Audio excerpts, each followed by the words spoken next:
Bueno, hermanos, yo le pido que por favor abra su Biblia en Hechos, capítulo 27 del 39 al 44. Vamos a leer unos pocos versículos. Estoy leyendo en la versión Reina Valera.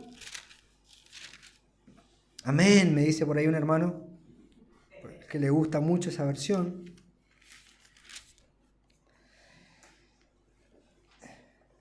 Y Reina Valera comienza esta porción con un título, dice El naufragio.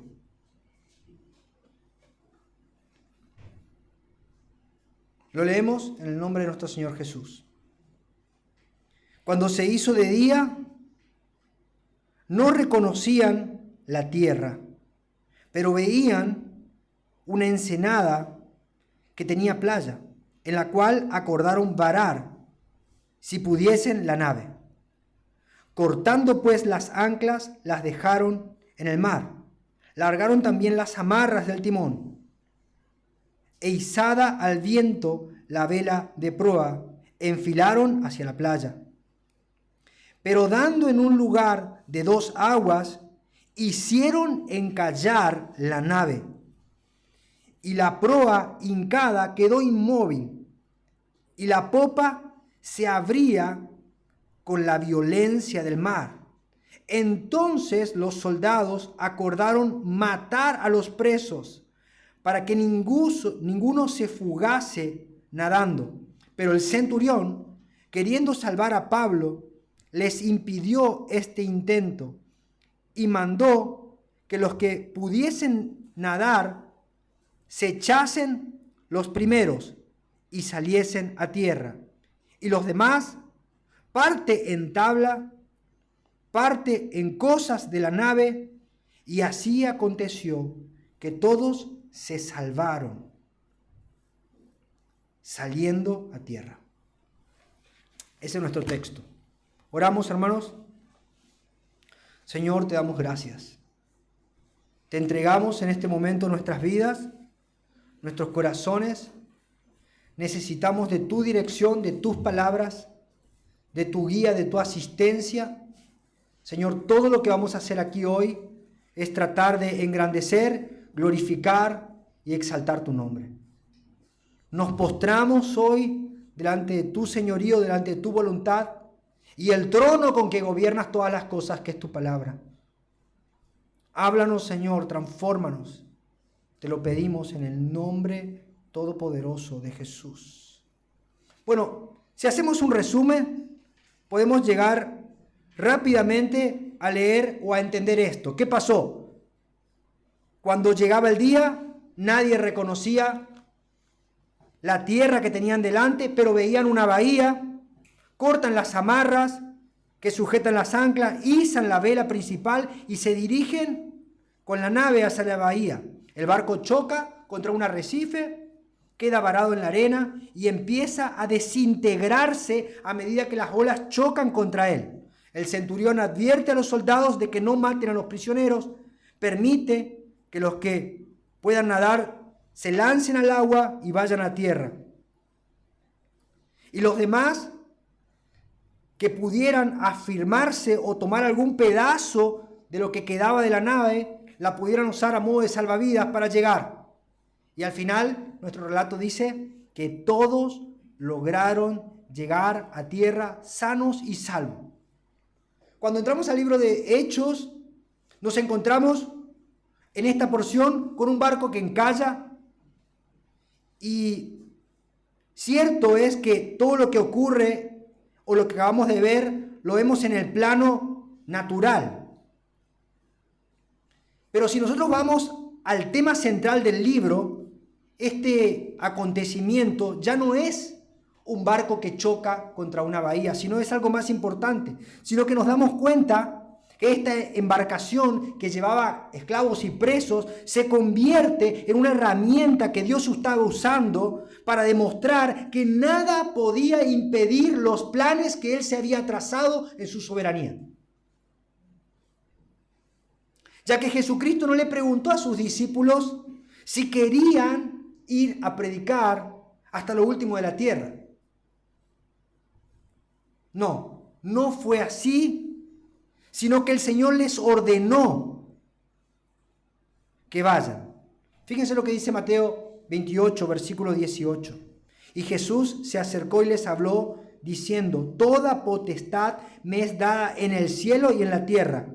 Por tanto, id y haced discípulos a todas las naciones, bautizándolos en el nombre del Padre, del Hijo y del Espíritu Santo, enseñándoles que guarden todas las cosas que os he mandado. Y aquí yo estoy con vosotros todos los días hasta el fin del mundo. Así que si nosotros queremos ver correctamente, lo que tenemos que hacer es tener en mente e interpretar cómo el cumplimiento de lo que Dios dijo que iba a hacer se estaba realizando a través de este sencillo y simple barco.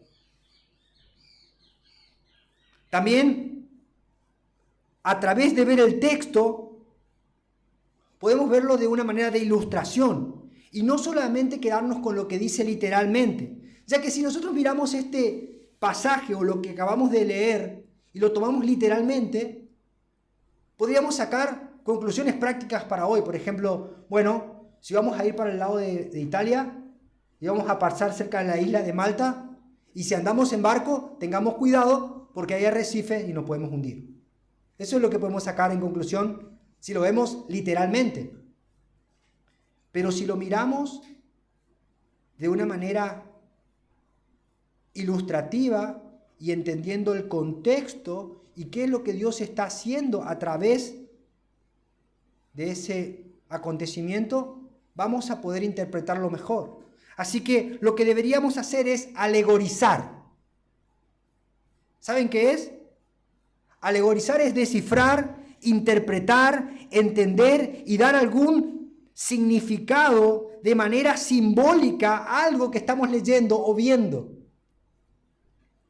Entender algo en su sentido figurado sería. Así que si nosotros miramos lo que acabamos de leer y lo alegorizamos, vamos a sacar mucho más provecho. Vamos al primer versículo de nuestro texto y dice: cuando se hizo de día. Puedes subrayar eso si tiene una Biblia de papel, subraye. Cuando se hizo de día. Ustedes saben que antes de que haya un día, hay una noche. Y antes de ese día, en que todo parecía ser más claro y alentador, hubo una noche.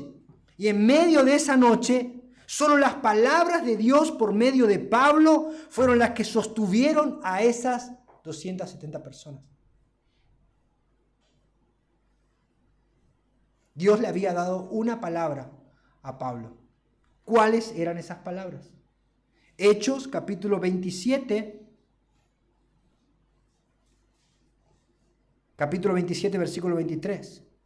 Todos habían abandonado ya toda esperanza de vida. Pero Pablo dice, se pone en pie y le dice a todos los tripulantes: porque esta noche estuvo en mi presencia un ángel de Dios, de quien soy y a quien sirvo, diciendo: no temas, Pablo, has de comparecer ante César. Y aquí Dios te ha concedido todos los que navegan contigo. Por tanto, tened buen ánimo, amigos, porque yo confío en Dios que acontecerá como se me dijo. Versículo 26 dice: pero tenemos que encallar en cierta isla. Los que habían abandonado toda esperanza de sobrevivir la noche anterior, ahora, con los primeros rayos del sol, se sienten confiados de que podrían salvarse. Aunque ellos sabían que tenían que encallar, porque Pablo le había dicho que iban a encallar en algún lugar. ¿Sabe? La palabra encallar es una palabra griega que significa ekpipto. Ekpipto. Y significa caer, derrumbarse, postrarse frente a golpear contra cadáver, caída, cuerpo muerto. Pablo le dijo de parte de Dios que se salvarían, pero debían caer, golpear contra algo. Pasando en limpio, la nave se haría pedazos. Y ellos lo sabían. Y ellos en la noche más oscura dijeron, bueno, si nos vamos a salvar, ¿qué importa la nave? Está bien. Pero cuando ya empezó a esclarecer, se olvidaron de esa parte.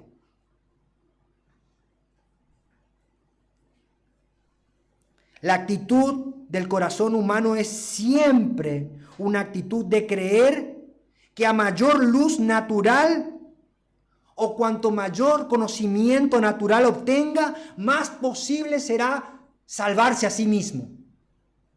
Por eso la frase, el conocimiento es poder.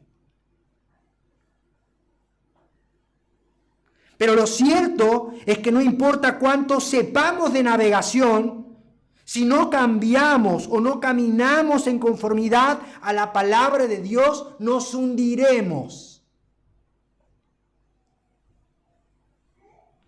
Y aquí podemos ver claramente que fe no es creer que las cosas se harán por mis esfuerzos o por mis capacidades, sino que se harán de la forma que Dios dijo que se iban a hacer. Eso es fe.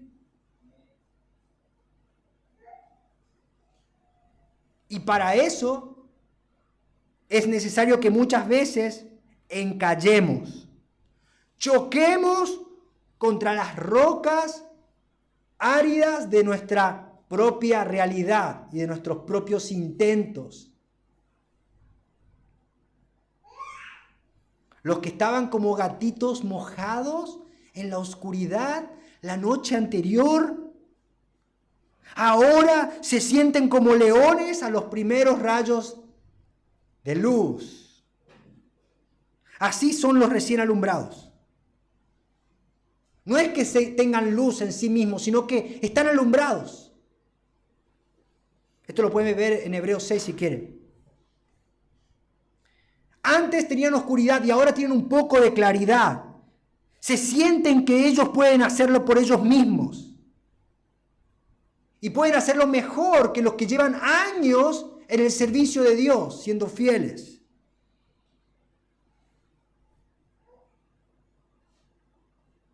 Estos alumbrados recientemente son entusiastas y nunca han sufrido por la causa de Cristo.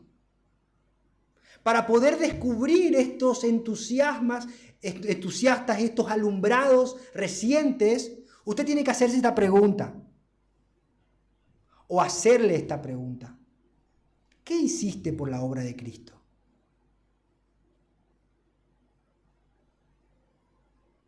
Hace poco tuvimos una crítica a la iglesia. Y me llamó mucho la atención porque como que al principio me chocó, pero era como que decían, no, las canciones son muy feas, muy lentas, no nos gustan. Además la forma en que ustedes se manejan. Y al principio como que me chocó. Decía yo, capaz que esta persona tiene una claridad más profunda de lo que nosotros estamos intentando hacer acá. Así que me puse a pensar y después me hice la pregunta para mí adentro. ¿Qué hizo esta persona por Cristo?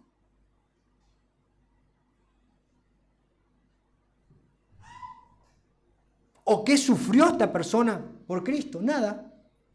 No hizo nada. ¿Sabe? Esa persona vivió toda su vida en pecado. Nunca trató de agradar a Dios.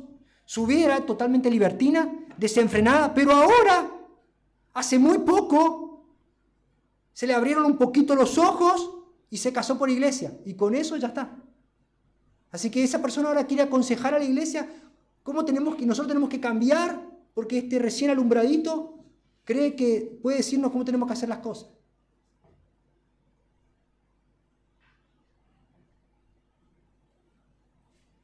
¿Saben los pastores rusos que pudieron atravesar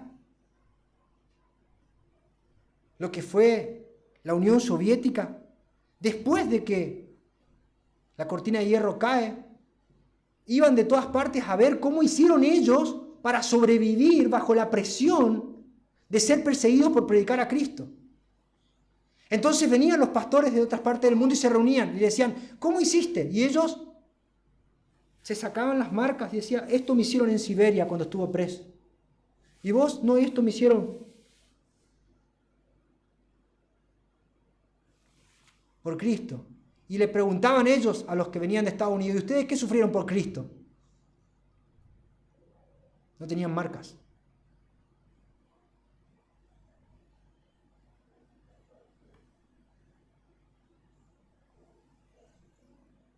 Un poco de claridad no es tener luz. Debemos clamar a Dios porque nos dé fe verdadera para no volvernos arrogantes y pretenciosos, que creemos que nosotros entendemos cómo se deben hacer las cosas en la iglesia. Y sobre todo saber que para servir a Cristo debemos tener bien en claro que muchas veces vamos a encallar. Y todo nuestro entorno se va a hacer pedazos. Pero su palabra permanecerá.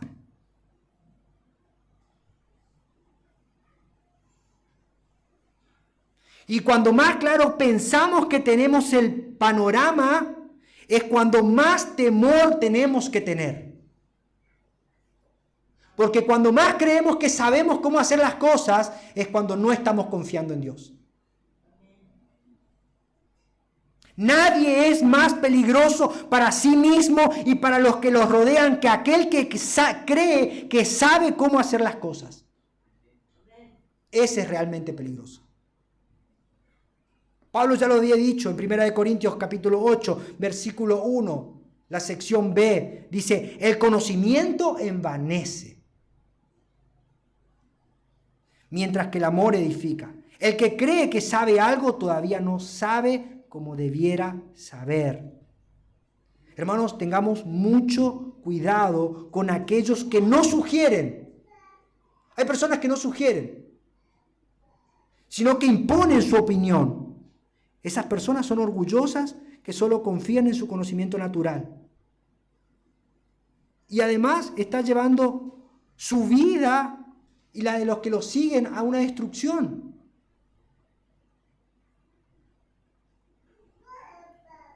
Versículo 41 dice, encallaron la nave. Estos recién alumbrados tomaron el timón.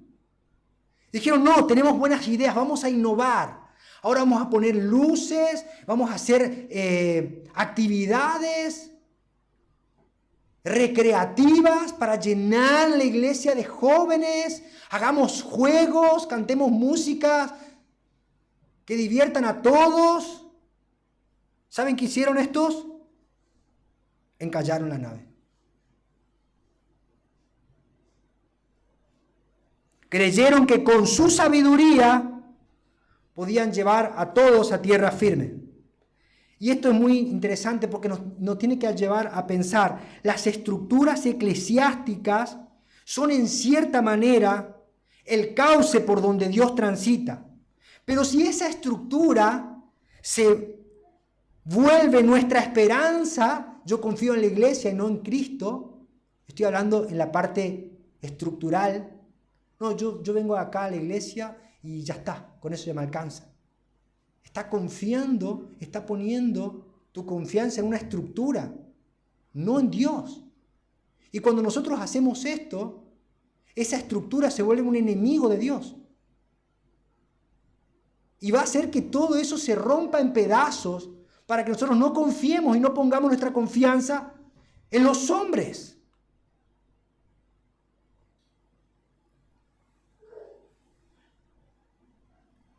La iglesia hoy en día viaja dentro de estructuras hechas por hombres, pero la iglesia no es una obra de hombres.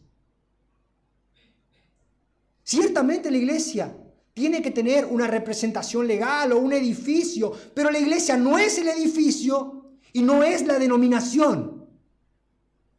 ¿Lo entiende? Cristo no va a llevar un cartel cuando Él venga. ¿Lo ve? Todo eso se queda. Solamente Cristo lleva personas transformadas por su Espíritu. La iglesia no se hunde. La iglesia sale de adentro de las estructuras que se caen a pedazos y que no tienen poder para salvar a nadie.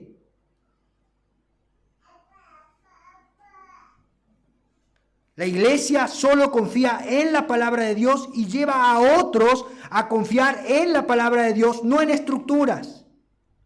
La iglesia salva, no colonializa. La iglesia lleva a las personas a confiar en Cristo y en sus palabras, no en sus modelos prefabricados. Y esto es muy peligroso porque podemos caer en el pragmatismo. Allá hacen así, así que nosotros vamos a hacer lo mismo y va a dar como resultado esto. No es así. No funciona así. La iglesia son personas que confían en la palabra de Dios. Y se esfuerzan y perseveran para confiar en la palabra de Dios, no en estructuras, no en moldes. La iglesia es una flor que crece en la rajadura del asfalto. Nadie sabe cómo llegó ahí, pero ahí está.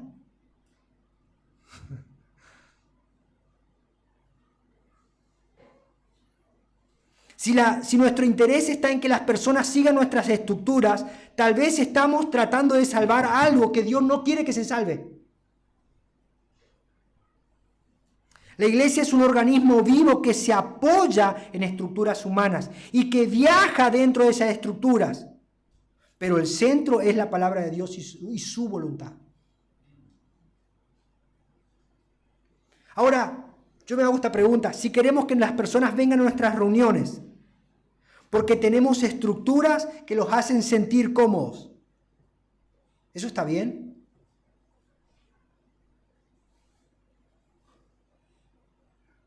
Las personas deben ir a la iglesia por el Evangelio y porque Dios diseñó la iglesia como la única institución que puede atravesar las tormentas y las tempestades para llevar a las personas a la seguridad de la salvación en Cristo.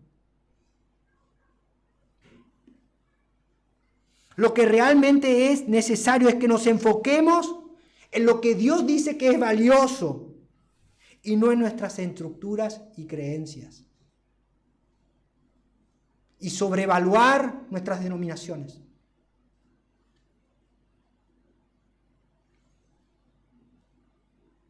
Versículo 43 dice, queriendo salvar a Pablo. ¿Qué pasó ahí? Los soldados querían matar a Pablo. ¿Por qué? Porque si un preso se escapaba, los soldados tenían que pagar la pena del preso que se escapaba. Así que si este preso estaba condenado a muerte, el soldado tenía que morir. Así que ellos decían, bueno, lo siento muchachos, hasta acá llegó nuestro esfuerzo. Y los soldados sacaron sus espadas y estaban por matar a todas las personas. Y el centurión lo impidió. El comentario de Juan Calvino dice, la ingratitud de los soldados habría sido demasiado cruel de contemplar la muerte de Pablo. Él les había dado, escuche esto, Él les había dado la buena noticia de que conservarían sus vidas. Les había animado cuando habían perdido toda esperanza de salvarse y les había dado la sana advertencia y la exhortación de que se alimenten. Estos soldados demostraron demasiada crueldad al planear la muerte de todos los hombres, pero sobre todo la muerte de Pablo. Así que nosotros debemos aquí recordar esa famosa frase: no mates al mensajero. Y esto es lo que estaban por hacer. Estaban por matar al mensajero que le había dado esperanza en medio de la oscuridad. No ser agradecidos con aquellos que mostraron un liderazgo centrado en la palabra de Dios,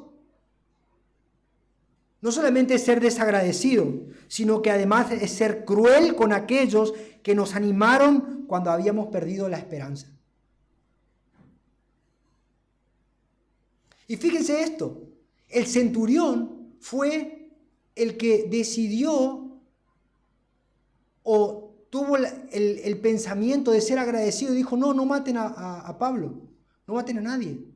Y muchas veces los no convertidos son más agradecidos que los convertidos. Pablo, escuche esto, había estado en Corintio 1 año y 8 meses. Estuvo predicando ahí durante mucho tiempo. ¿Y saben qué?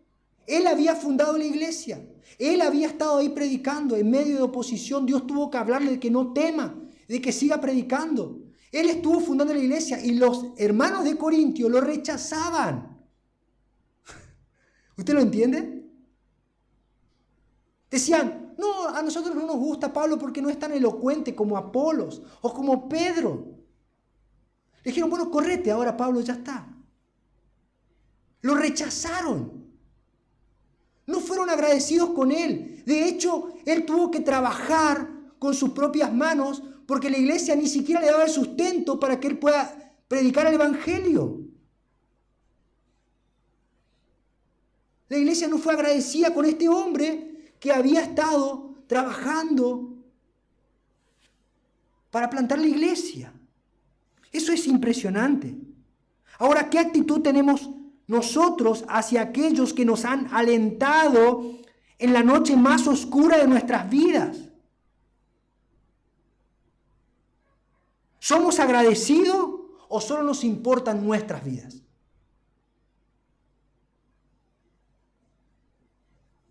Los soldados fueron desagradecidos, pero el centurión no. ¿Sabe? A mí me pasó algo. Si ustedes saben, nosotros éramos personas, no sé cómo decirlo, pero éramos personas que teníamos como una popularidad en el ambiente evangélico, por llamarlo de alguna manera, ¿no? Y saben, nosotros teníamos muchas personas que pasaron por el sofá y por el sillón y por la mesa de nuestras casas. Incontables la cantidad de jóvenes. Y nosotros los alentábamos y llorábamos con ellos cuando sus matrimonios estaban bajo amenaza de destruirse, cuando sus hijos se enfermaban, cuando tenían crisis laborales, cuando estaban solos y no tenían familiares. Nosotros fuimos sus familiares, los acompañamos. ¿Y saben qué pasó? Cuando estuvieron bien, se olvidaron. No fueron agradecidos. Tal es así que ahora, cuando nos ven, se cruzan a la vereda enfrente para no saludarnos. Le quiero contar un secreto. Los pastores los lunes se sienten muy tristes, muchas veces. Y muchas veces en su mente renuncian al ministerio. No porque no quieran servir a Dios, sino porque muchas veces aquellas personas por las cuales lloraron, ayunaron, partieron su pan, los acompañaron, son desagradecidos, ingratos.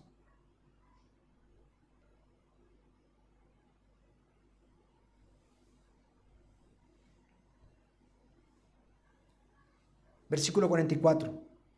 Y así sucedió que todos llegaron salvos a tierra. Así fue. ¿Cómo? Como Dios lo había dicho. Todos se salvarían. Se destruiría toda la estructura porque iban a encallar. Pero la palabra de Dios permaneció. Qué importante es que el hombre que esté a cargo de predicar la palabra, sea quien sea, el que está aquí predicando, se dedique y se sujete solamente a predicar lo que Dios dice. ¿Sabe por qué? Porque Dios respalda solamente su palabra. Y si la persona se desvía, ella misma se está perdiendo y lleva a otros a que se pierdan con él.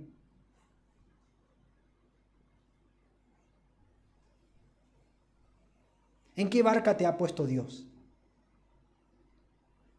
Tal vez no sea una barca tan grande como la de Pablo. Tal vez sea una barca pequeña como la nuestra, que somos 4. La barca de mi casa. O tal vez sea una barca de 2. Estás de novio y te querés casar. O tal vez sea una barca de 10. Tenés a cargo un ministerio. ¿En qué te apoyás? ¿En tu capacidad? ¿En tu confianza? ¿En tu experiencia a bordo? No importa la cantidad de personas que viajan contigo. Lo importante es que tengamos en claro que solo debemos confiar en la palabra de Dios para llegar a puerto seguro.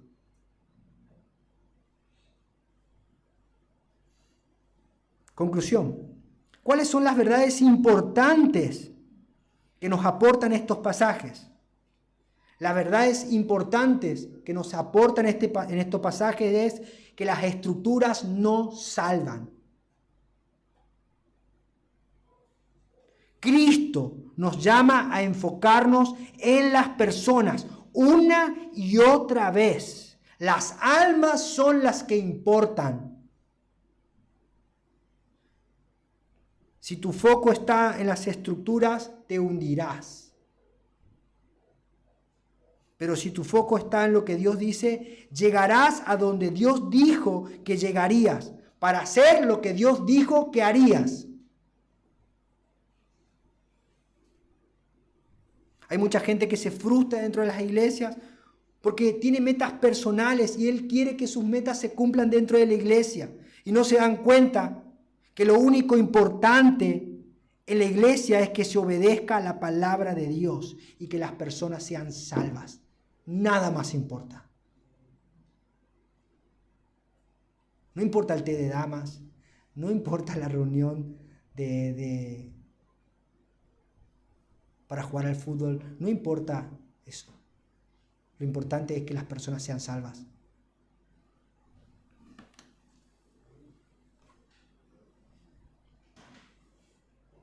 Los hombres de Dios o la iglesia están dentro de la tormenta. Esto también es importante porque algunos dicen, no, parece que los pastores como que no tienen problemas, están ahí flotando en la vida.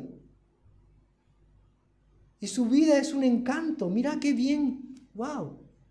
No. Estos hombres estaban en la tormenta, en el medio de la circunstancia, pero estos hombres, la iglesia confía de que Dios, a través de las circunstancias más adversas que no podemos entender en la noche o en el día, Dios tiene el control sobre todas las cosas porque Él es soberano.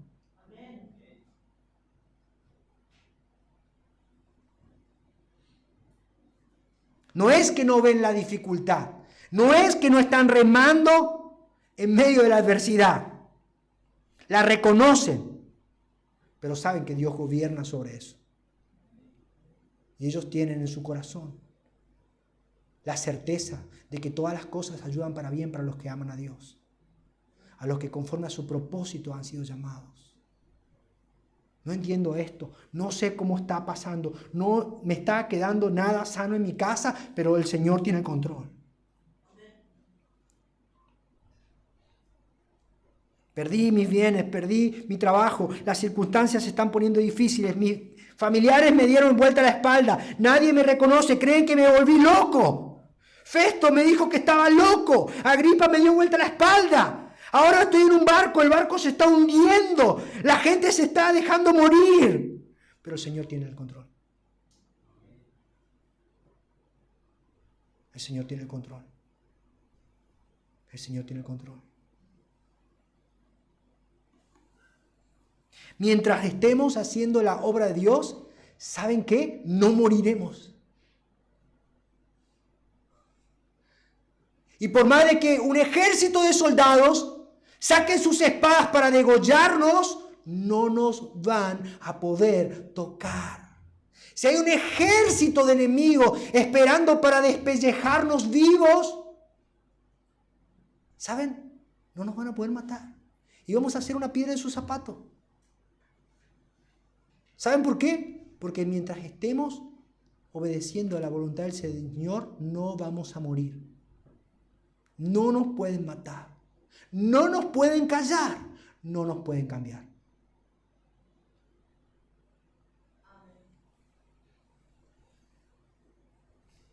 ¿Qué problemas espirituales evita este texto?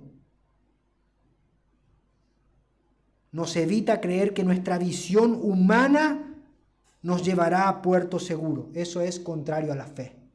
No es nuestra sabiduría, no es nuestra experiencia, no es lo que nosotros aprendimos, es lo que Dios dice.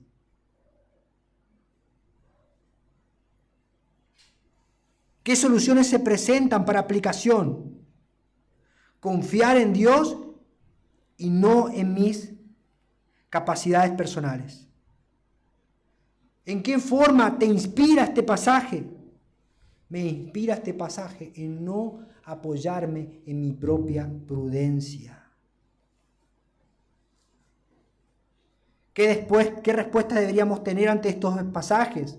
Reconocer que las estructuras no salvan. No debemos aferrarnos a estructuras. La iglesia es la que permanecerá, no las estructuras. ¿Qué paso de obediencia debería tener después de escuchar esto? Todos estamos aquí,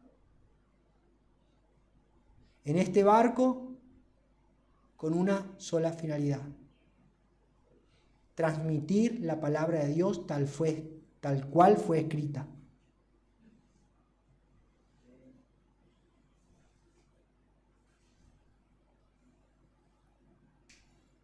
Y también debe llevarnos a ser agradecidos con aquellas personas que están trabajando y esforzándose en el ministerio. Y no olvidarnos de aquellos que estuvieron con nosotros en la noche más oscura de nuestra vida.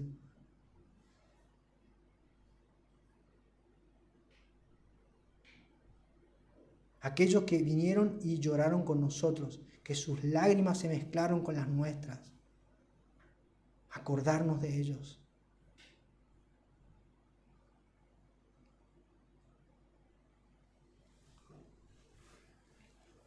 Oremos, hermanos.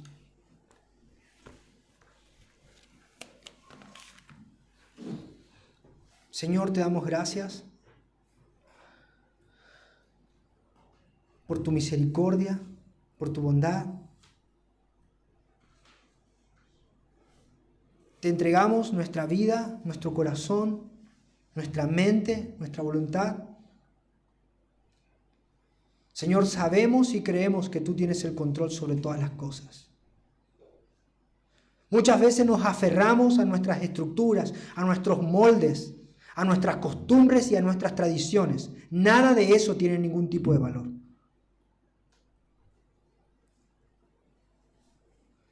Señor, lo único que nos va a llevar a puerto seguro son tus palabras. Lo único que nos va a mantener salvos es lo que tú dijiste. Señor, y tú nos llamaste a ir a predicar el Evangelio. y a transmitir tu voluntad, no la nuestra. Señor, te damos gracias porque nos damos cuenta de que si nosotros queremos abrazar algo que tú dijiste que se va a destruir, estamos siendo necios y nos estamos equivocando. Y lo único importante, lo único trascendente, lo único valioso es tu palabra.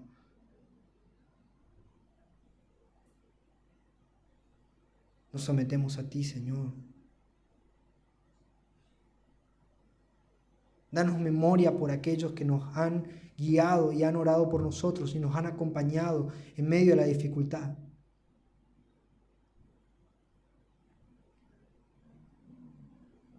Danos un corazón agradecido, Señor.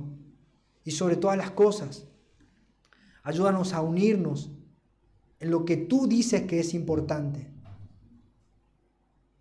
Y es tu palabra y es poder testificar de Cristo.